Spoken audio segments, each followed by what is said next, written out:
ஓம் சக்தி பராசக்தி. என் அன்பு தங்கமே, இரவோடு இரவாக உன்னுடைய வாழ்க்கையை கெடுத்த அந்த ஒருவருக்கு தண்டனையை தருகின்றேன் என்று நான் ஏற்கனவே உன்னிடம் சொல்லியிருந்தேன் அல்லவா? அதனை நான் கொடுத்து விட்டேன் தங்கமே.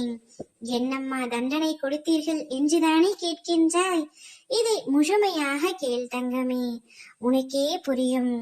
உன்னுடைய வாழ்க்கை பறிபோய் விட்டது, என்னுடைய வாழ்க்கையை கெடுத்து விட்டார்கள் என்று நீ என்னிடம் கண்ணீர் விட்டு கதறி அழுதாய் அல்லவா? உன்னுடைய ஒரு துளி கண்ணீரும் வீண் போகவில்லை தங்கமே. உன்னுடைய வாழ்க்கையை கெடுத்த அவருக்கு தக்க தண்டனையை கொடுத்து விட்டேன். அவரால் இந்த வாழ்க்கை முழுவதும் நிம்மதியாக இருக்க முடியாது.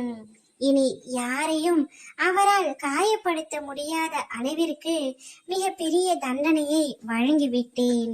நான் எப்பொழுதும் உன்னிடம் சொல்வது ஒன்றுதான், உனக்கு யார் தீங்கு நினைத்தாலும் நீ அவர்களுக்கு மீண்டும் தீங்கு செய்ய நினைக்காதே. காலத்தின் கையில் அனைத்தையும் ஒப்படைத்து விடு என்றுதான். காலத்தை போல பழிவாங்க இவ்வுலகத்தில் யாராலும் முடியாதே என்பதை உணர்ந்து கொள் தங்கமே.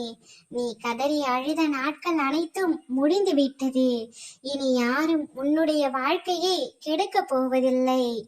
அவர் குடும்பத்தாரே அவரை வெறுத்து ஒதுக்கிவிட்டார்.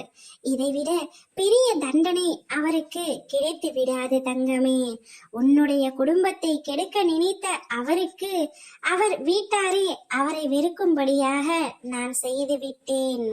நீ இப்பொழுது சந்தோஷமாக இருக்க வேண்டும் என்பது மட்டுமே உன் அம்மாவின் ஆசை. மகிழ்ச்சியாக இரு தங்கமே. ஓம் சக்தி பராசக்தி.